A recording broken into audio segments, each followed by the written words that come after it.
Okay, before I bring in the images, one thing you will notice is that this is using a different font. This font looks good, right? Compared to this. So let's bring in a font that represents what we have on this design. So what you can do is just go to Google Fonts.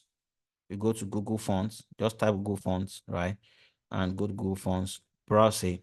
So the style I use there is Roboto. So you have different styles. The choice is yours, but you can see Roboto here. You click on it.